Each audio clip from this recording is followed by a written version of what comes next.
नमस्कार, आप देख रहे हैं लाइव वीपी न्यूज़ 24 और मैं हूं आपके साथ पूर्णिमा सिंह।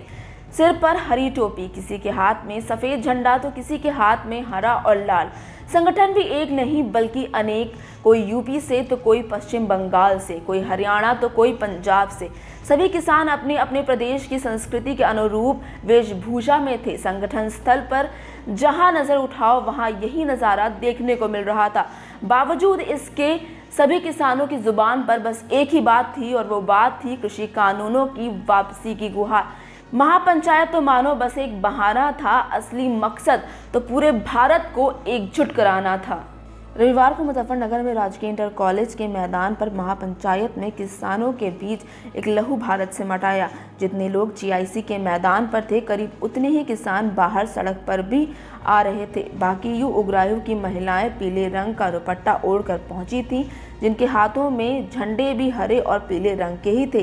पंजाब से करीब 80 महिलाएं पहुंची। पश्चिम बंगाल से ऑल इंडिया किसान सभा के सच्चिदानंद कंडारी, सोमनाथ सिंह, राजूब अली और श्यामलाल आदि झंडा और बैनर लेकर पहुंचे। उन्होंने बताया कि पश्चिम बंगाल में धान, आलू और जूट की फसल ज़्यादा होती है, लेकिन वाजिब दाम नहीं मिलता। कटमनी का खेल पूरे प्रदेश में चलता है, जिस कारण किसान आत्महत्या करने को मजबूर होते हैं। इसी तरह मध्य प्रदेश के सतना जिले में करीब 500 लोग पहुंचे, जिनका कहना था कि कृषि कानूनों के विरोध में 7 माह से तहसील रामपुर में धरना दे रहे हैं। पूरे देश का किसान तीनों कानूनों के खिलाफ है। सरकार को किसानों की बात माननी होगी। क्रांतिकारी संगठन की सुखविंदर कौर ने बताया कि करीब 500 महिलाएं पटियाला से इस संगठन की आई हैं, जो हरा दुपट्टा ओढ़कर पहुंची हैं। इस तरह से महापंचायत स्थल पर झंडों, कपड़ों और बैनर में रंगों का समावेश था, लेकिन मुद्दा सभी का एक ही था। कृषि कानूनों को सरकार थोप रही है, जिसे कतई बर्दाश्त नहीं किया जाएगा। पंजाब आबोर जिला अध्यक्ष प्रगट सिंह, महामंत्री जगत सिंह ने बताया कि यह लड़ाई पूंजीपतियों और भाजपा सरकार से है। प्रधानमंत्री नरेंद्र मोदी अपने दोस्तों के साथ देश के किसानों को 3 काले कानूनों के माध्यम से लूटकर पूंजीपतियों की तिजोरी भरने में लगे हैं।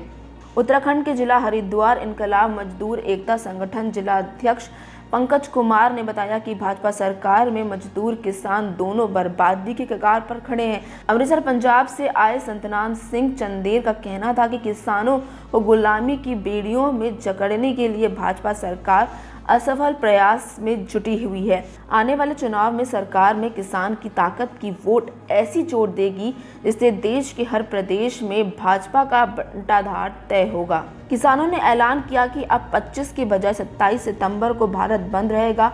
भीड़ से उत्साहित किसान नेताओं ने कहा कि यह महापंचायत मोदी सरकार के लिए वार्निंग सिग्नल है।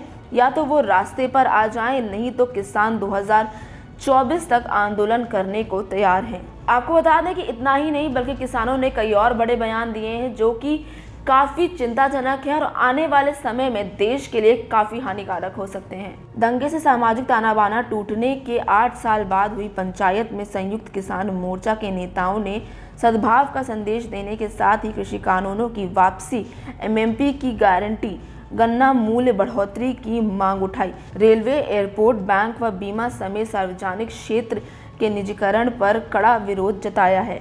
कहा कि किसानों की मांगे नहीं मानी तो बंगाल की तर्ज पर यूपी में योगी सरकार को उखाड़ फेंकेंगे। उन्होंने ये भी कहा कि अब लड़ाई सिर्फ यूपी मिशन तक नहीं रुकेगी, बल्कि पूरे देश में आंदोलन तेज होगा। किसान नेता बलबीर सिंह राजेवाल ने कहा कि किसान, मजदूर और नौजवान अब वोट की चोट देने को तैयार है। अब ये मिशन यूपी नहीं बल्कि पूरे देश का मिशन हो गया है। मोदी सरकार समझ ले और रास्ते पर आ जाए, नहीं तो किसान 2024 तक भी आंदोलन करने से पीछे नहीं हटेंगे। कृषि कानूनों के खिलाफ किसानों का आंदोलन लगातार जारी है और दिन प्रतिदिन बढ़ता ही चला जा रहा है। किसानों की इन चेतावनियों के बाद अब देखना ये होगा कि सरकार किसानों की बात मानती है या नहीं मानती है। कृषि कानूनों को वापस लेगी या फिर किसानों का यह आंदोलन ऐसे ही जारी रहेगा।